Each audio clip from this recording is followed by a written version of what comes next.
Rekan-rekan berkat dalam, selamat pagi. Kita menyambung tema mengenai doa pula.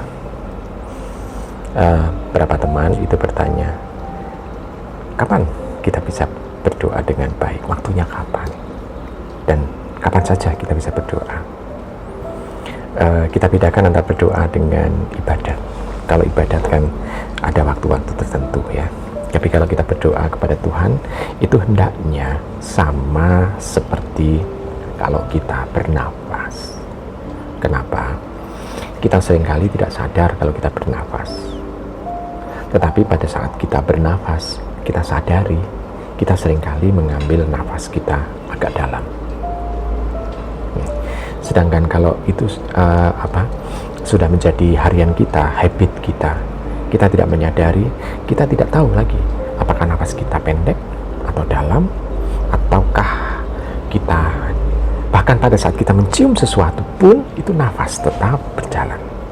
Dalam kita beraktivitas, nafas tetap berjalan. Demikian juga dengan doa. Setiap waktu, kapan saja, di mana saja, dalam aktivitas apa saja, baik dalam keluarga, di tengah masyarakat, maupun tempat kita bekerja atau kita belajar, kita tetap harus mengungkapkan doa.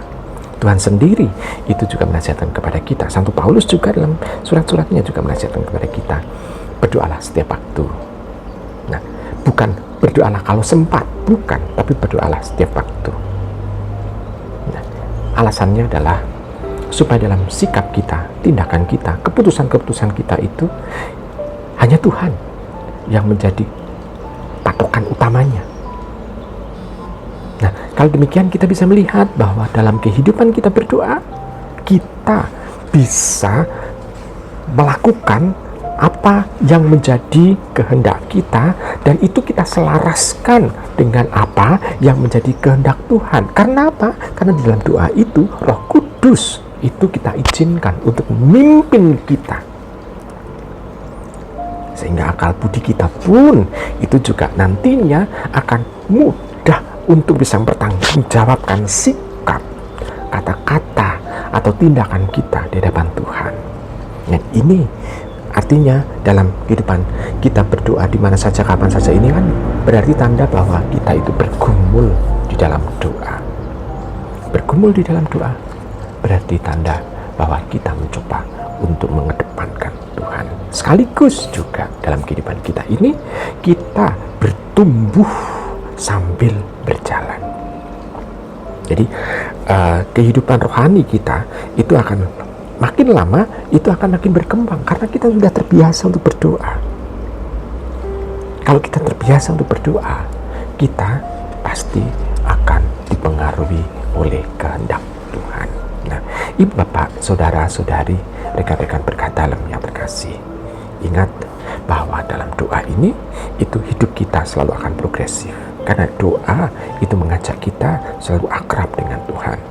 Seolah-olah ada sesuatu yang hilang dalam hidup ini, tetapi tidak apa-apa.